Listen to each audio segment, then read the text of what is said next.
What's going on, guys? Welcome in. My name is Scuba. We are going to do what we always do every week, and that is react to OU football highlights. They just recently played Texas. I really don't want to do this video.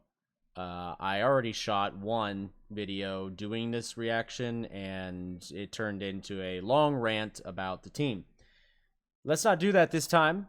Let's just take a look at the highlights, try to figure out what's going on with the team. And yeah, screw it. Let's just talk about it. Let's see it burnt orange. All right. The defense looked good, I thought, the first quarter, especially that first drive. Got a 3 and out. I believe it was 3 and out, and then we moved on and punted on our own when we got the ball. So really not a big fan of the 3-down lineman. He was working early. I believe this was a 90-yard drive. Yeah, Robinson's just a monster. Let's face it, he's NFL ready. He's NFL ready and the best player on the field, and I don't think that's a question for anybody.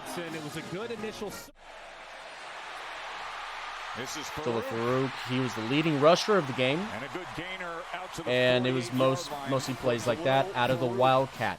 That's right. We went to the Wildcat offense because we didn't trust Bevel that much. For those of you who don't know, Dillon Gabriel did not play. He warmed up, and then was actually not even cleared. So I'm not really sure how he warmed up and then in pads warmed up and then was like, nah.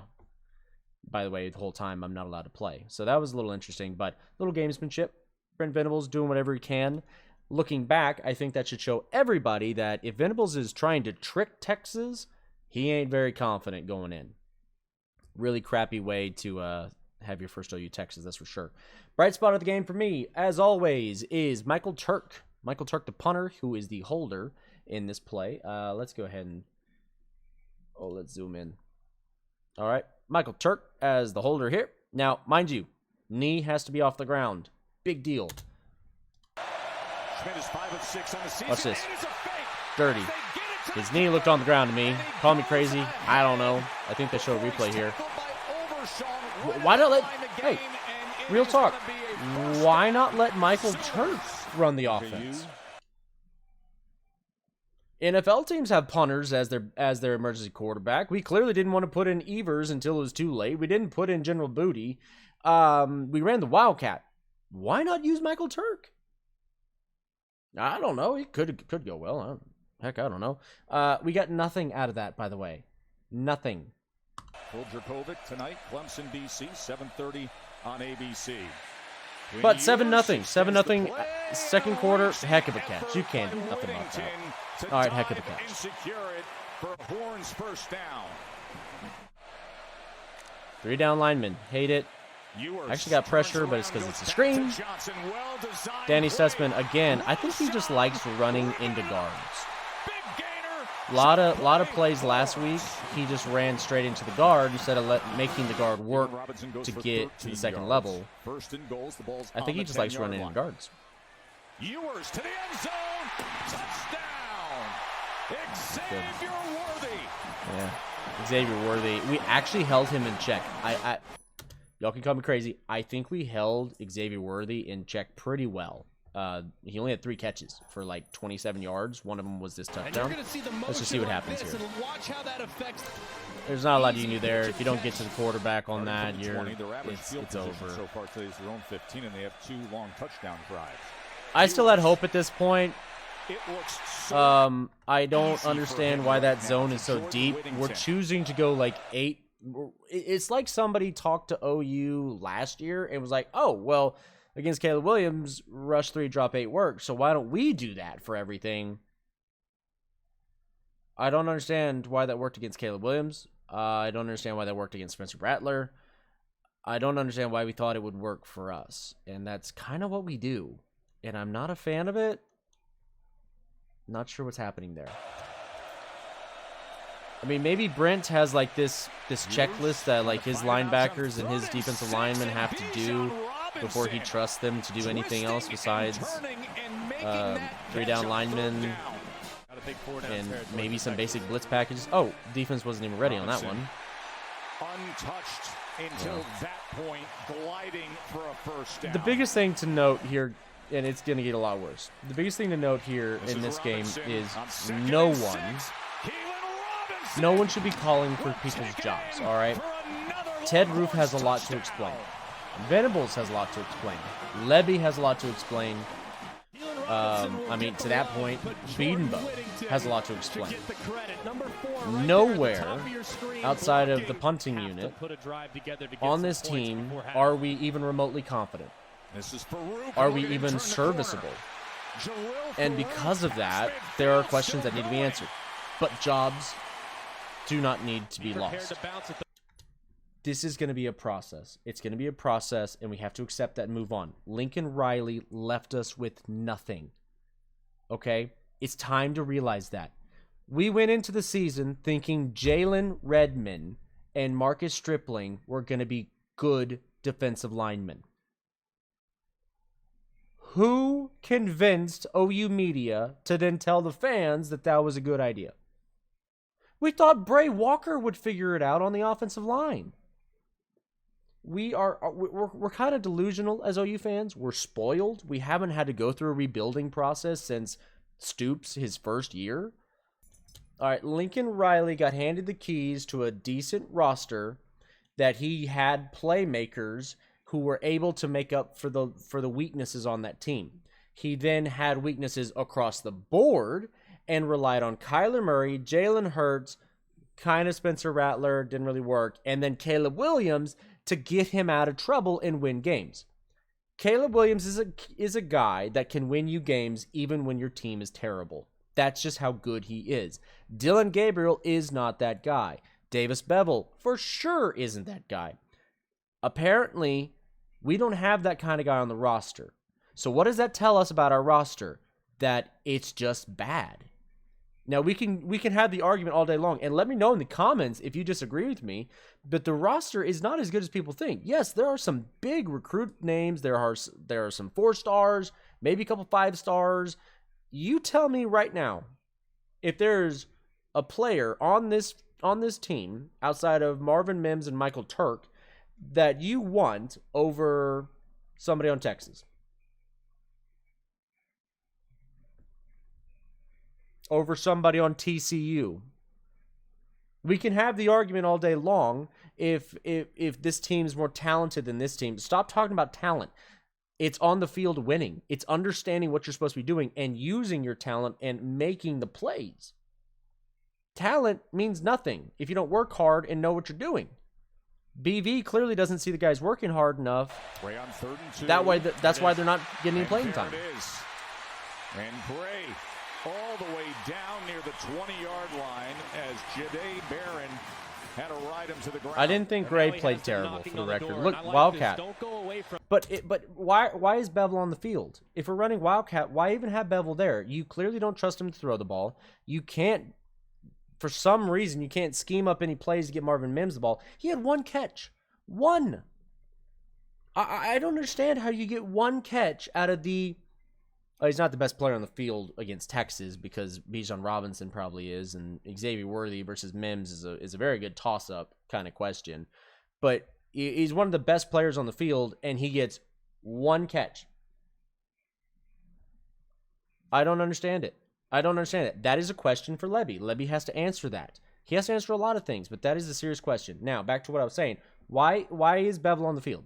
Why is Bevel on the field if you're not even going to use him or even run a fake, or like if Eric Gray throws it out to him and then he throws a deep ball, I don't know. Why is he on the field? You could have Drake Stoops in there, another weapon. He could run. You could do a double reverse with him. From it if you're Jeff Lebby. But instead, you just run like a zone. Oh, I forgot a pop pass. Barron's got it. They tried to change it up. Eric Gray took a step to the line, went with the pop pass, and Jahdae Barron picks it off. I understand why they went for that. It's different. Probably wouldn't be expecting it, but pressured. He's going to tuck, run, try to get there, and he does. And in fact, dives ahead all the way to the 46. Down to the 24-yard line with 24 seconds remaining. That's a good ball. That's a good ball. Let's just... Ewers is a talented quarterback. Let's get over it. Let's just accept that it is what it is. He is better than any guy on the OU roster right now. Quinn actually reached out to JT via Instagram, and the two would just meet up. They'd work. Ugwebu, I don't know what you're doing. So they had a relationship before Ewers decided you just to let him run transfer right back past to you, and UT. he's bigger than you. Thank goodness. But right now, Oklahoma needs. And then we just go back to Bevel under center, like that's going to change something. Anything they can. But I will say, this isn't on Bevel. All right, I'm on the camp that that's not on Bevel. Okay, you watch. Let's take it back. Let's take it back. We'll go full screen. Let's take it back and just watch this, all right? When he releases this, he's at what, the 14-ish, 14? All right. This ball is in the air. That's the 35. They're finally going to, I think they finally come down with it around the 32, maybe even the 30. I know he gets pushed a little bit. I know that there's a little hand on the back kind of push. Where is Farouk going? I don't understand. Where is Farouk going? Because the ball was in the air so long, you could find a way to get underneath it, and then it's just it's thrown up there so that you make a play. And it's an interception. And you just get Jameson, mossed by the Texas DB. got on the jackpot and That's not that Bevel rainbow. That's not Bevel's fault. And He was comes told. back home, I'm got a sure glimpse he was told to throw the of deep ball Ewers there. against Alabama. You said, "Oh my, what do they have here?" I just realized And then you see JK7 got in. Bijan Robinson will just add to his total here and get his triple zeros on the clock. They now drop back into coverage. Bijan had a very good day. I think he had 22 rushes for. Here's a turnover. And this ball is intercepted. He tried to float And in case you're wondering, nothing came from it. with the interception. Bijan Robinson had 22 carries, 130 The yards, rest is history. 2 touchdowns. That's a very good day. And that's kind of what I expected out of him, to be honest. That's a good ball right over Stutsman's head into that deep zone, that weird zone that we're Watching the effort continuing on to this play. drive in particular will be very Defense looking valuable around, to not see really which sure it what was to against you down do, the road. barely getting That's a ready very in good point. time. It's simply effort at this point. And there's When that you see a score big like space this, when you've been that- dealing with the past 2 weeks alone. We came into the season thinking this defense would be more improved. And I want anyone, hit me in the comments and tell me who on the defense has gotten better or is better than what we had last year. The roster is essentially the same. All right, it really is. Not a lot of freshmen are playing. Billy Bowman's hurt. All right, he's probably the best player on the defense. He's hurt. We came into the season thinking Redmond, Stutzman, Stripling, Grimes, and Ethan Downs, all these guys were going to step up and make great plays because they had one off season with Venables and the guys that he brought in. We're delusional as OU fans. We haven't had to go through a rebuilding year, but that's exactly what this is. Brent Venables is dealing with a bare roster that doesn't have the playmakers that can win games. And that's something that he is having to just deal with. While meanwhile, OU media is going to hype him up like he's going to win a national championship in his first year. I've had to come to terms with a lot of stuff. I bought into a lot of the hype. I probably even shared a lot of the hype. Guys, we have to understand this is a straight rebuild, and it's going to get ugly. And this was ugly, but this is what happens. Texas went through this. For about a decade, they've been going through it. A&M kind of still going through it. Teams go through this. We just haven't had to do it since the 90s. All right, this isn't the NFL where you can just pay players to join your team and get really good and have a basic offensive strategy around a couple guys and just go win ball games. I mean, that's what Lincoln basically did. But we're sitting here acting like that can be done when you're changing a defensive culture and hoping the offense can stay relevant and good while you lose all the pieces that made it good. Theo Weiss wasn't even involved in the game. Like if you could pay players like the NFL can, and I know what you're about to say, NIL.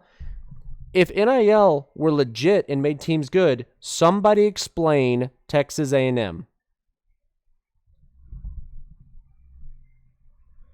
So that's what we're going through. Everyone, take a deep breath. Realize that making a bowl game is a good thing for OU this year. I will say there are some answers that need to be made for where are the freshmen. But at some point, if Venables doesn't think they're ready, Venables doesn't think they're ready. He's getting them ready for the SEC. He's not getting them ready for TCU. He's not getting them ready for Kansas. It's a process. He's having to recruit against the SEC while trying to get guys ready for the SEC with a roster that isn't ready for the SEC. Do you see what I'm saying? Where I'm going with this? Anyone calling for jobs right now on Twitter, delete your account. Delete your account and don't say anything ever again. Oh, was that booty? Might have been booty. I could have been wrong. No, it was not. Okay. Why he's still in at 42-0, I don't know, because then we bring in Evers, and Evers, for some reason, gets to play the fourth quarter. Nothing happens. Nothing occurs. Nobody scores. But we sit there and we're just like, oh, well, Evers can come in and play. Forget his red shirt, I guess. I don't think we're going to have Evers for that long. Jackson Arnold's going to come in, and I think he's going to win the job. I don't know why you do this to Evers. It's just, oh, Bevel's still in. Bevel's still in. Hold on, that job by the O-line. Hold on, back it up. Back it up. Some of the other games coming up later this afternoon. What happened? Why is there such a wash here? It's only two guys. Murray is getting destroyed on that right side right there. That's Conjul. They're taking care of the double team there. Get the guys go out wide. This is supposed to be a run. Chip him, I guess. That's not supposed to be your job. Murray gets just destroyed. Right here on ABC. A sack by Keandre Coburn. A Jet Bush walk off with the trainers. Doing these highlights is going to be very difficult for the rest of the year, but it's going to be important to focus on the individuals. Who's making strides, plays, who's doing better. Let's just check out this last sack real fast. Because that's the last play that they show. Bush walk off with the trainer. All right, so far it doesn't look terrible. Let's get this full screen.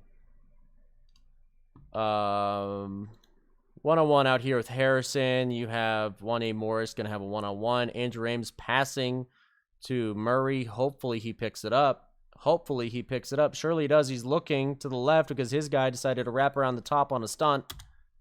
Third down and 12. He picks it up. All right. That still leaves because Matower decided to help on the one-on-one instead of keep containment here on the quarterback in front of you. Nope, sorry. Conjul did that. And again, let me just say, I've been watching this film. Conjul does that a lot.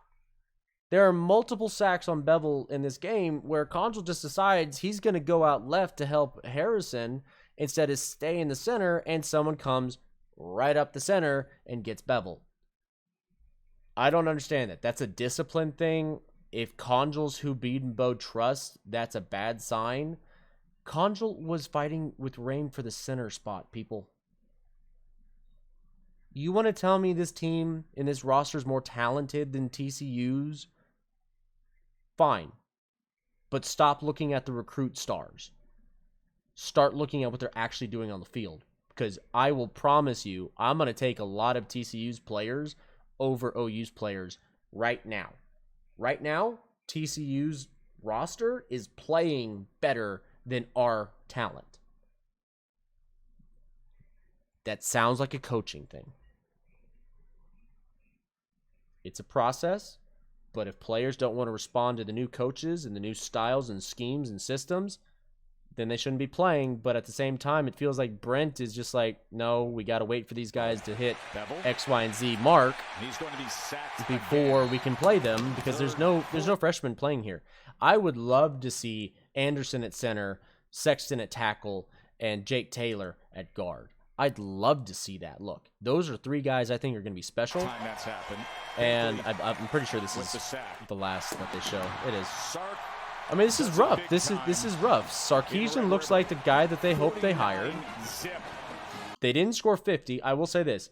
Hand to God, I told most of my friends I don't want to see them score 50, so we can still say hang half 100.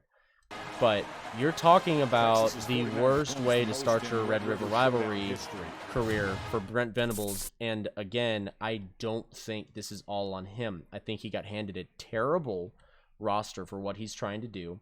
And he's having to just pick up the pieces as we go along.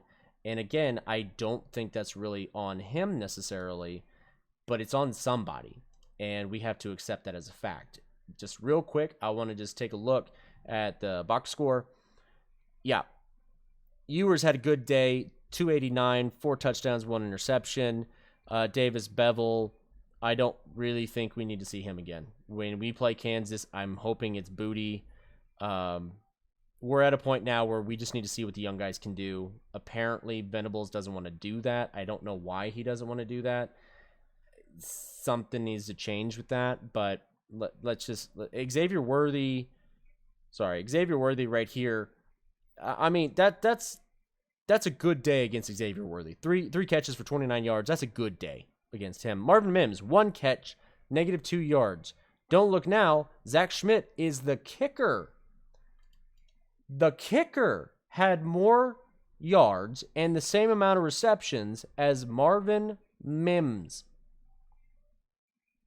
Someone answer that for me. Stutzman had a good stat game. You had a couple other guys that are bright spots. Player of the game for OU was yet again Michael Turk. He had 8 punts, I believe. I'm just checking. 8 punts for 42-yard average per punt. 1 inside the 20. 55-yard was a long. He's solid. He's solid. And frankly, I'll throw it out there. Maybe he should be quarterback. If we're not going to trust Booty or Evers, Michael Turk completed a pass. Heck, I don't know. Questions need to be answered. Hopefully, the rest of the season, we're going to look at these videos and we're going to take them in a more positive sense and take a look at how they're doing as a team and who's getting better. But if you think that I'm off basis on this and I have too much hope that this program needs to be just shut down, people need to be fired, let me know in the comments. I think you're wrong. Let me know in the comments why you think the way you think. If you think I'm right, then make sure you hit that like and subscribe button. We do these reactions to highlights every single week. It's going to be rough the rest of the way. We're going to try to get more positive. Hopefully some things can turn around. But again, Texas didn't score 50. We still get to say hang half 100 on them. They can't say that. So I really appreciate everybody stopping by. This is Scuba signing off, and we'll catch you in the next one.